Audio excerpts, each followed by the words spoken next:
Whenever a so-called credit repair guru is showing you their case studies or their client testimonials, they're showing you the investigation reports that are coming back from the credit bureaus, not imports from CRMs like Dispute Suite and all that, okay? Or we don't even know if it comes from there. They're unverifiable.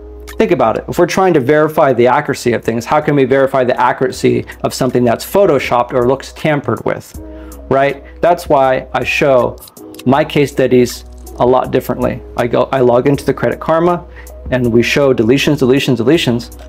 You can't make that stuff up, okay?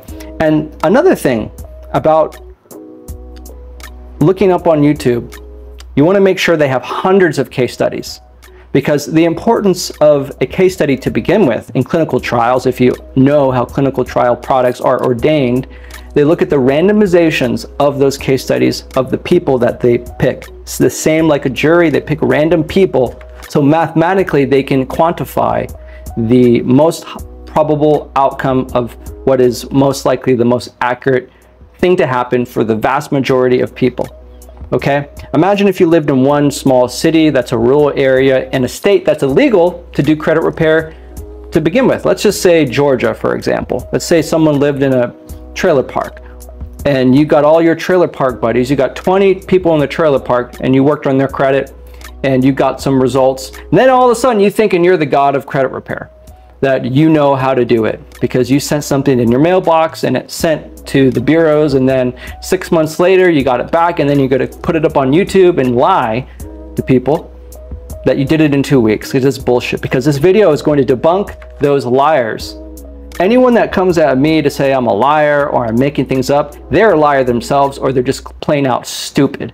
This video will completely 100% debunk those morons, because here's the thing. If you look online where people, like, let's just say YouTube, disputes versus mail versus electronic disputes, all the people that are saying disputes are bad by electronic means are all saying the same exact thing, because they're all dumb.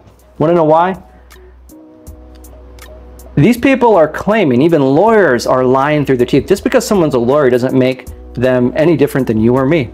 It depends upon the degree of their lawyers, their case laws, their cases. So anyone that wants to whip their dick out and say, oh, I'm a lawyer, say, how many cases have you won? Who have you represented? What rich millionaires are your clients? Because here's the thing about lawyers. The badassest lawyers, the most baddest lawyers on the planet, have the most expensive rich customers, because it's rich people that have the biggest problems. Poor people don't have the same problems as rich people. Okay, when these companies are getting the FTC after them or getting lawsuits or this or that, those are real lawyers, those are real problems. When people are going up to the Court of Appellate or Congress and arguing for our consumer rights, like the Fair Credit Billing Act was passed and the Fair Accurate Transaction Act was passed, okay? Those are real lawyers, okay? Those are real lawyers, not these guys that pass the bar, okay, think they know it all. They're just wannabes, okay? Not people that just had a YouTube channel for 1 year and think they know what they're doing. Not some kid in the ghetto that says, oh, do this, do that, okay? That's not who you want to learn from. And that's not who you want to work with unless you want to go the slow route. If you want to go the slow route, by all means, because in this video, I debunk that to the T. One of the biggest claims that people are saying in the YouTube space are saying, disputing online forfeits your rights. No, they don't. That is 100% a lie. I put my life on all of this stuff that I'm saying right here. I'll bet my life on this stuff right here. If you have money in the bank, you can bet right now, okay? I got $200,000 in the bank right now. I'll put $200,000 right now on this. I'll show my checking account right now, okay? And you can show yours, and we can bet on this. Go to the websites right here. Boom, boom, boom.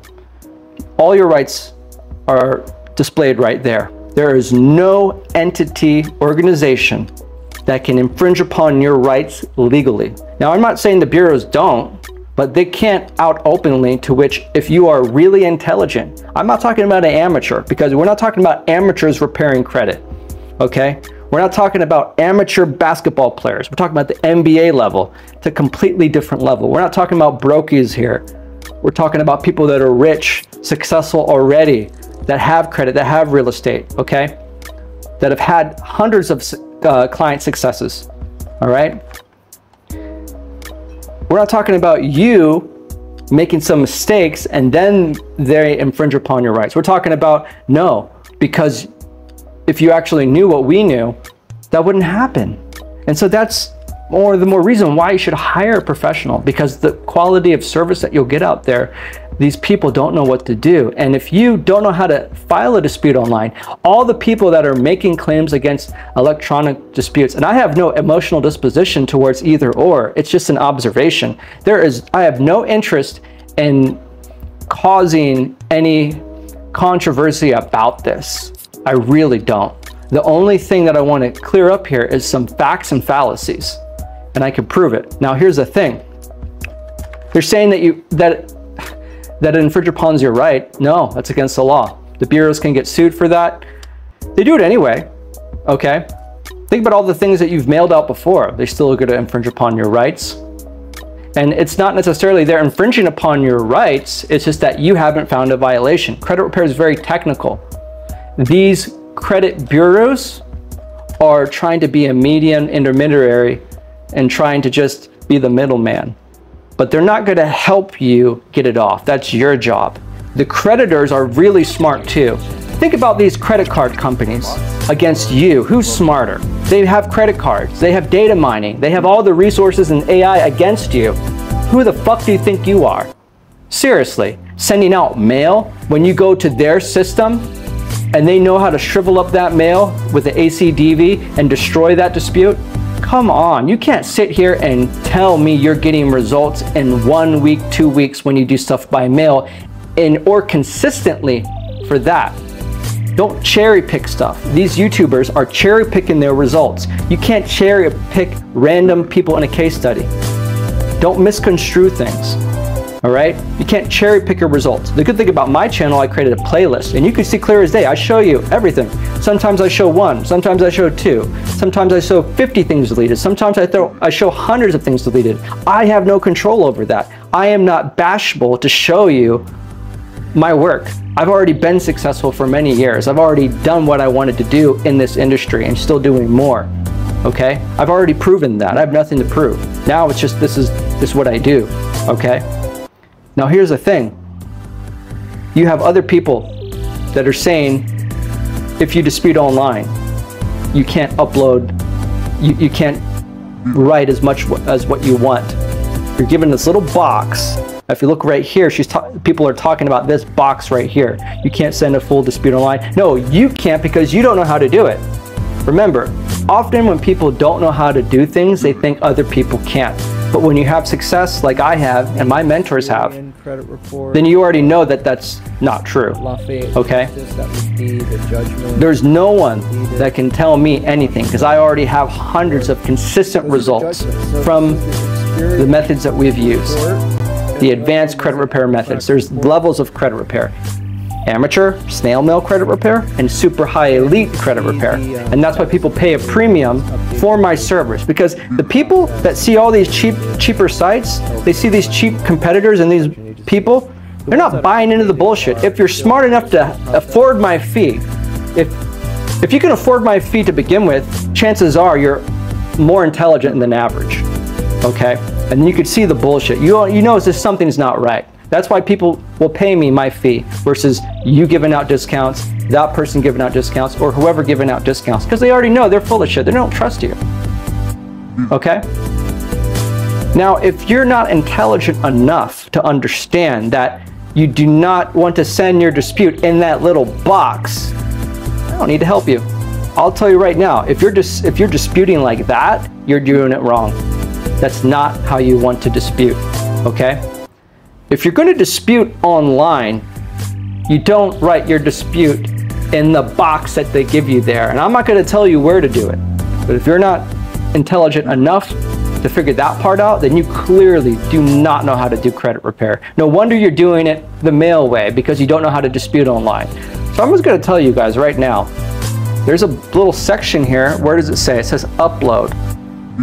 It says upload documents. Supporting documents. You want to upload those documents online, okay? And if you're not uploading them online in a PDF file, then of course, you, dum-dum, are going to send them that way. And you might say, oh, well, every time I try to upload them, it says you can't upload them because you don't know how to do that either. There's a lot of things that these people don't know how to do. There's a lot of things that these people do not know how to do. And that's clearly why people are paying me a premium to get it done. Now, I want you to watch this, listen to this phone call that I had with a friend of, actually an employee of my old mentor, the founder of Lexington Law. That's who I learned from. And they have other credit repair companies that they work with.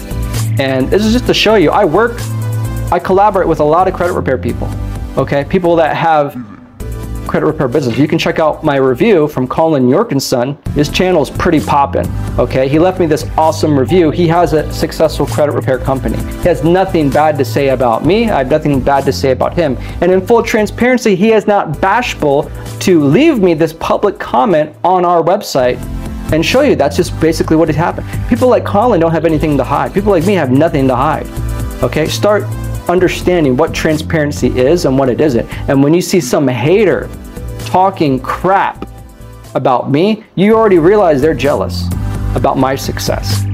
I've had this channel for a while and I've been active for a year, and I've never come across people that act so vile and so disgusting, okay? And I never go out of my way to just badmouth people, but if someone is actually saying some BS, I will chime in and educate people, but it's never to bash them personally. It's never to destroy their business, okay? But people that have the intent to destroy my business are the same people that you should watch out, because those are negative people that you do not want in your life. Those are dangerous, really nasty people that are just formalized hate mobs because they're losers.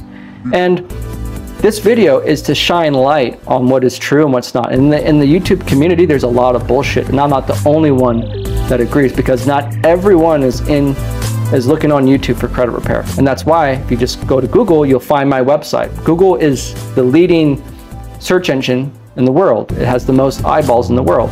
They're probably the second largest company in the world.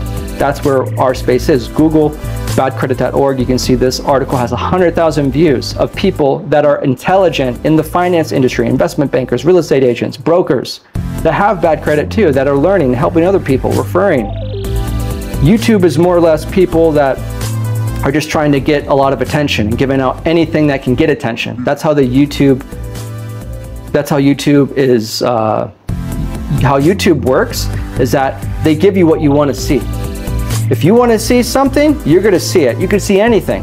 If you want to see something that you want to see even though it's a lie, you're going to watch it even though it's a lie, because you're delusional yourself. You can't handle the truth. The truth, YouTube is not a truth website.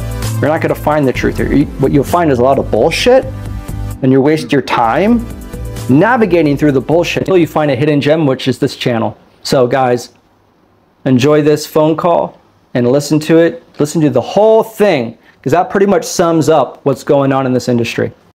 People are saying disputing online doesn't work, and that it sucks, and that you forfeit your rights, and that the creditors, if you dispute something online, then the creditor doesn't have to verify that the account belongs to you or verify the accuracy of the account. So could you just tell me, like, why you guys dispute online? How is it better? Yeah, so that's actually incorrect. To have accounts disputed, whether through mail or online, the creditor does have to go in and make sure that they are verifying the debts or accounts, whatever it may be. I just want to know a little bit more. So you were saying that you forfeit rights. Can you tell me what you meant by that? Well, it's not me, but it's other people. They're stating that you're basically forfeiting your rights. They're kind of vague when they say, but you can just go on YouTube and you could search this topic, and people are saying they're only using Experian online portal as an example, and it seems to me that there's not a lot of these videos, But the videos that are out there, they're only using Experian as a reference, and they're basically stating that, so basically, someone said that you don't have, the creditors have to verify the account belongs to you, but that's against the Fair Credit Reporting Act. So no creditor or data furnisher can violate the Fair Credit Reporting Act. So that kind of goes out of the window with that argument. So another thing is that they say that when you dispute online, the creditor, it's easier for the creditor to prove a case against you, and that case could be basically invalidating your claim. So there's multiple claims you can have against a creditor. It could be like anything that's on the report on the account, right? So there's many things essentially, but that's basically what they're saying. They're saying you're making it easier for the creditor to prove that you're wrong. Do you find that to be true? I don't. So I've been working in this business for probably about 2 to 3 years, and I've never heard of that before, not in any sort of training or anything that I've experienced myself. So I actually have used that credit. Sorry? You work with, right? They're coworkers of mine, yeah. Yeah. So, I mean, they're great. I mean, they're the best in credit repair, actually.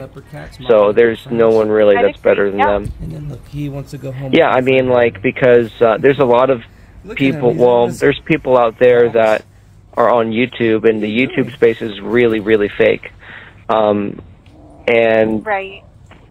the arguments that I'm seeing as a case to disputing online is just not really strong, and it conflicts with the Fair Credit Reporting Act. No creditor, no data furnisher can violate the Fair Credit Reporting Act. And when you can prove that they are being negligent of it and violating it, you have a case against either or, the creditor or the credit reporting agency, the bureaus.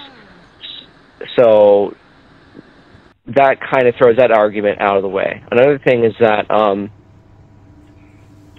what was I going to say? I forgot my point, my train of thought. So why would you say disputing by mail is bad or is ineffective?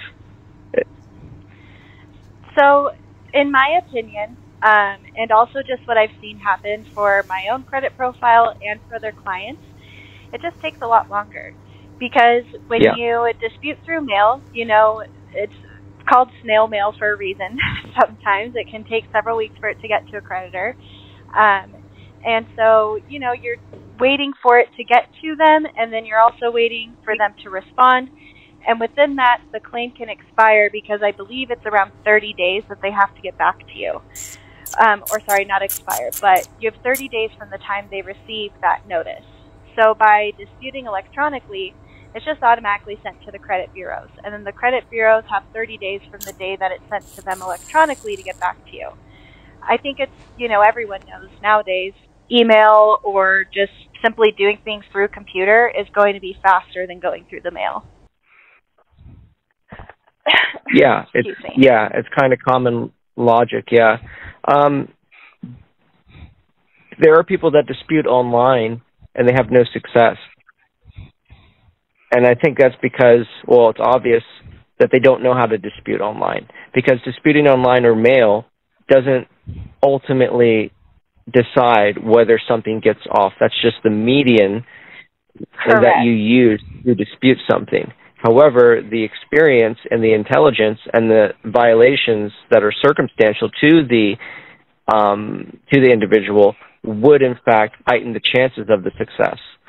But again, if the person is not experienced and they're just getting trigger happy because, you know, you go on Experian, you have those plus signs, you go on Credit Karma, you can dispute something, TransUnion, whatever, Equifax, you click dispute, you get excited, and you think it's automatically going to fix itself, especially when people aren't getting all their documents through PDFs and other correspondence, because you have to upload those things. So the majority of people aren't doing that. Oh, sorry. Oh, go ahead. Sorry, there's like a delay with my headset, so sometimes I can't tell if I'm accidentally interrupting you. But also sometimes, too, being super transparent, I feel like people think that just because they dispute an item, it's going to be removed. The only reason that disputed items would be, or items you dispute can be removed, is if it's not reported correctly, if the account hasn't been maintained properly, or if it's something that you've already paid off that shouldn't be on your report. So some people... The second one is interesting. Yeah, go ahead.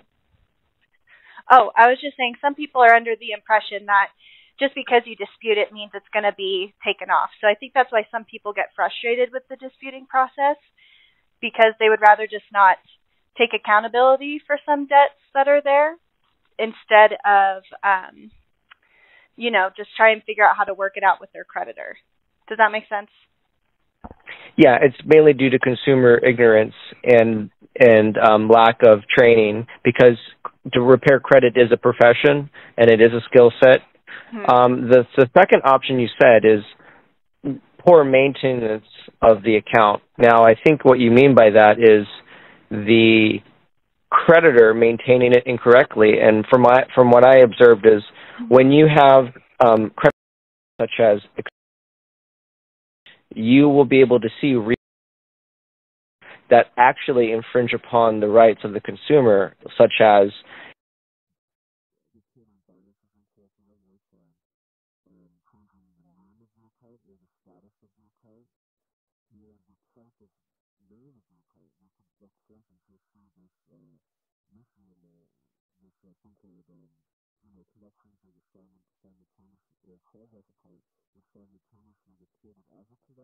also report late payments. And so when you report a specific account, when a data furnisher reports a specific account in that fashion, you're getting dinged on multiple degrees, and that's going to affect your FICO, because the Metro 2 says these changes, or just upload late payments and change 2 to 3 times for and it's hurting your score. So that would be an example, which I think. So you can find that through credit monitoring, and during the dispute process, you may also see that creditors are divert the dispute and also prolong it or even negate it, in the sense that they could get away with pulling a fast one before the bureau has to get the answer from them, and they could say, oh, well, this is how they verify, quote-unquote, verify the account, when they're not even providing the consumer investigation and the means they use to verify it. And so once they say that, oh, this account has been verified, well, they miss the other requirement of the law, which is when they actually say that it's verified, because it's just an ACDV anyway, they'll not provide scope of the investigation to the consumer, and still adverse action was given to the consumer, because as the law states, when you dispute the item, there's supposed to be no adverse action given to the consumer, but the consumer already received negative points, before and during the dispute process. So that's already a violation right there too. And then the other one is that they didn't send the scope of the investigation. They didn't transparently demonstrate how they verified that account. And then another thing is that bureaus can verify the account and also the creditor. So it really depends who does it, because the bureau, on the report, it will say we or the creditor provided information that entails the accuracy. However, that is your proof that since the creditor provided the bureau that information, how can they didn't disclose that information, the same information, to the consumer? And so if you can prove that they didn't do that, then they're definitely in violation. So that's using a negative as a positive, whereas, you can quickly get a deletion when, they do that whole verified as accurate bullshit. That's kind of like what I see. Yeah, okay, so that's good. So I just called because, people are swearing, the arguments that they're coming up with are just not like strong at all. They're just like kind of like stupid. There's just no. It's more or less opinion based. It's not based upon anything other than their opinion. Yeah, it's totally biased, and it's just crazy because, you know, another thing is I'm not sure if you're familiar with, but vaguely. Have you ever vaguely? Okay, have you ever looked at the C? I haven't actually. I haven't used it a year or so. Okay, well, it's a great tool to use because you do get those, or you could use it because it can show you you see the alerts. Well, in that section, it'll say, and then an item got removed. Well, it would say it was removed in a certain period of time. It will give you 2 dates, like a window of time. Have you ever seen that before? I don't think I have. So I use within the credit, I use the Score Watcher and things like that to monitor my credit. I haven't used any of like the free apps and things like that in quite a while. Oh, got it. Okay. Well, essentially this person was saying that the account wasn't removed during that time frame. Like, so we were able to remove like some stuff like within a matter of days, like a week. And this person opposed that and said that they're not actually removing that account within that time frame. It's just that that's the reporting cycle of the account. And then they just noted that the account was removed within the reporting cycle. But that's BS because no account, when you dispute an account, it doesn't get removed off during the reporting cycle. I mean, it gets removed off when it gets removed off. You know? Like, let's say if you have a credit card, and it reports a certain, and it also depends upon what's being reported, because you have an open account and then you have late payments. Okay, those payments are reported, let's say between the 21st or the 24th, between those 3 dates. Every card is different, and not all cards are the same. The reporting cycle for each card, for each customer, they're reported differently. So that person is basically assuming that he knows specifically the reporting cycle for that individual client, and that all accounts that are disputed and proven to be inaccurate are only removed during the reporting cycle, i.e. the opening and closing date of the card, which is false, because that means the creditor would have to wait until the reporting cycle, meaning the opening and the closing date of it, to remove it. No, that's BS. When the bureau gets alerted, it needs to be removed. If you did something with the CFPB, or maybe the bureau even found that it was violation, the creditor would get the alert says that it needs to be removed. They would block it from being reported, and they would not allow that, that Metro 2 code to be to be reported. So it's just like, I don't know. This person is like being really stupid. It's like so stupid. So yeah, I think do you have, it's definitely based off of bias. Oh, sorry. I was just saying it just sounds like a very biased and not very well researched opinion. And I mean, the internet is like that with just about any topic that's out there, right? There's always someone who's on the opposite end of an argument. Yeah. Oh, yeah. I feel like YouTube and especially like Twitter, they can be kind of toxic when it comes to people's perspectives. Like people don't have very well balanced. Yeah. And I think people also just like to find ways to demonize the system. Like, I understand why some people would not necessarily love the idea of a credit score, but the reality is it's the system that we all have to work with. And so you either learn to work with it or you don't. And I feel like some people try to, not intentionally, but maybe just scare people away from wanting to work on their credit because they just don't understand the point of credit and how important it is in the first place. Does that make sense? Well, yeah, but the more reason is because people want to make money doing credit repair, and they want to pretend that people can't do it. Well, here's the thing.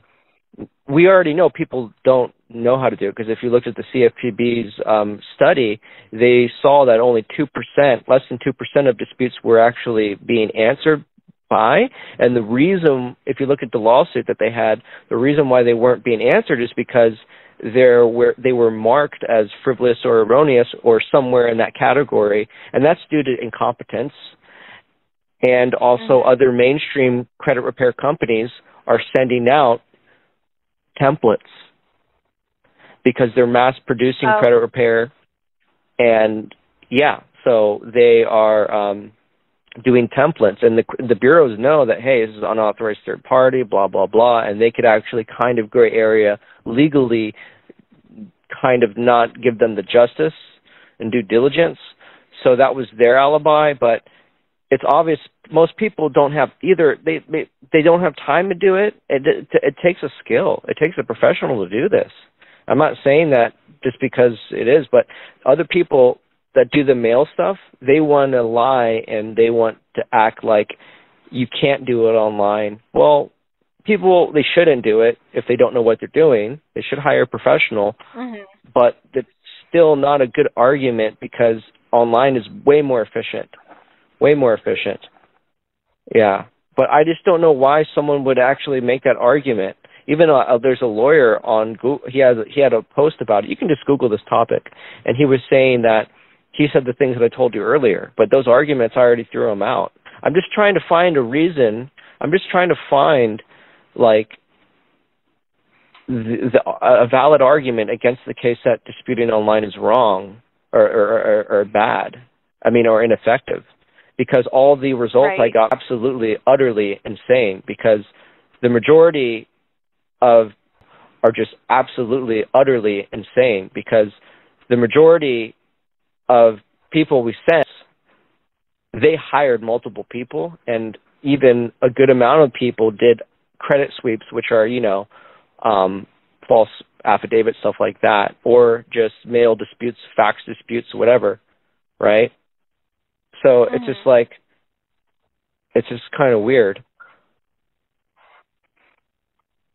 Right. I agree with you. So tell me again, how do you know? We used to work together a long time ago.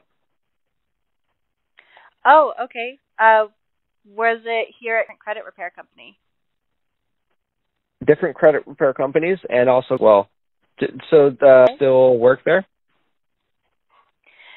Yes, I believe so. They're still what we call now case managers. So they're the people who are, of course, working on the credit. Oh, awesome. Okay. Yeah. Well, that's kind of like why I called. Let me see if I have anything else to say about that. What else? Yeah, if you don't, I hope this doesn't come across wrong, but were you just trying to, like, get more information about credit repair? Because especially where you've already worked here and with them before, it sounds like you know a lot about it. Yeah, I was just trying to collaborate. And yeah, there's definitely, if I'm going to learn anything, it will be from those two. So I just was kind of debating about this with someone, and to this day, I haven't found any valid case against online disputes. Gotcha. Yeah, Yeah, that makes sense. Yeah, so, I mean, it takes 7 to 10 days for mail, and that's in a perfect world. COVID, supply chain is backed. Like, when was the last time you ordered something? Are you getting it are you getting it like you used to order stuff back, like, years ago before COVID? Probably not, right? So supply chain is definitely behind, and it takes 7 days for you to send it, and then they get it, and then it gets sent to another department, which takes some time, and then they mail it back to you, and then it takes even more time.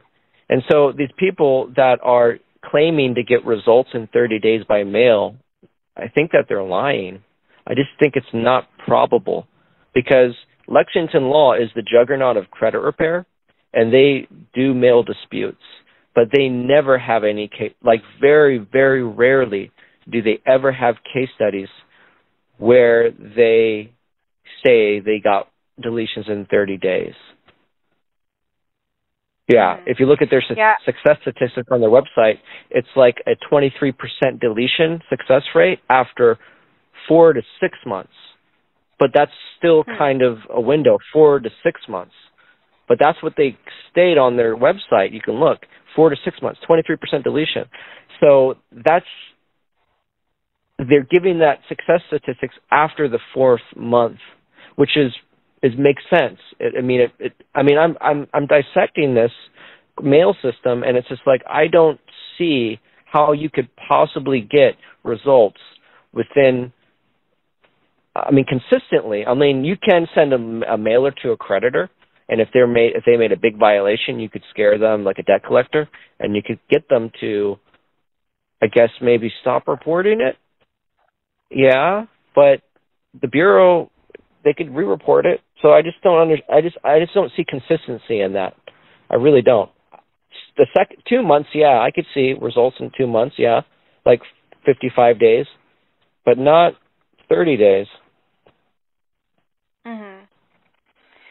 Yeah, it's one of those things too where it's definitely a case by case situation, but to say that that's how it is for everyone is I don't know. I don't really honestly know, just because I'm not on the end of being the person who actually disputes. I'm just a consultant. But yeah, I understand your point. Okay. All right. Well, it was great talking with you. I'm sorry I took your time, but I just wanted to hear it from the horse's mouth since we work with those guys. Yeah, no, you're totally good. Feel free to call back with any questions you have at any time. We're here to help you. Yeah, thank you. All right, you have a great day. You too. Bye. Another thing that you want to pay close attention to is this bullshit that this lawyer has written, which is 100% based upon opinion. He's not citing any laws, any facts, and he is only stating his opinion, okay? This whole article is not backed by any case studies, by anything. It's just his opinion, okay? None of this is factual, and it goes completely against the results that I have for my clients. You see, all my clients have gotten results, and based upon what this guy is saying means he is incompetent on how to dispute online, which when I watched the videos on how people dispute, that's not how you dispute online. And like I said, whenever you read something, make sure it's backed by evidence, not by opinion. Opinions don't mean anything in the real world, okay? And he's setting you up with a template. Templates are easily red flagged as erroneous or frivolous because they're templates. They're not customized. So this guy is this guy's a fake. 100% a fake. I don't care if he is a so-called lawyer or not. Lawyers are a dime a dozen, okay? Lawyers are a dime a dozen. You heard it. And it wasn't just coming from me. It's coming from multiple sources. The level of expertise I am in this industry is pretty high. And there's only one other person that I look up to in this industry, okay? That has a set of skills that no one I've seen. There's only one person that I know of that his skill set is unparalleled in this industry. No one can match up.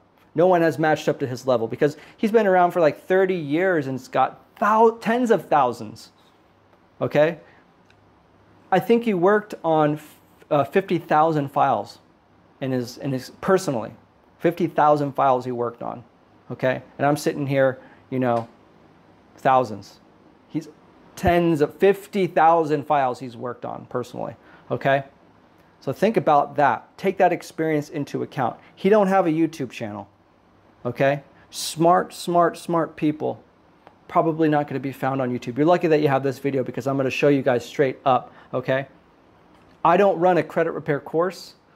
It's a skill set and it's a profession. I'm not in the business of selling information, okay? I'm in the business of actually providing people a service, all right? If they want the service, they can work with me. And I have the right to do that. Just because I decide not to share, I mean, I'm sharing my knowledge now.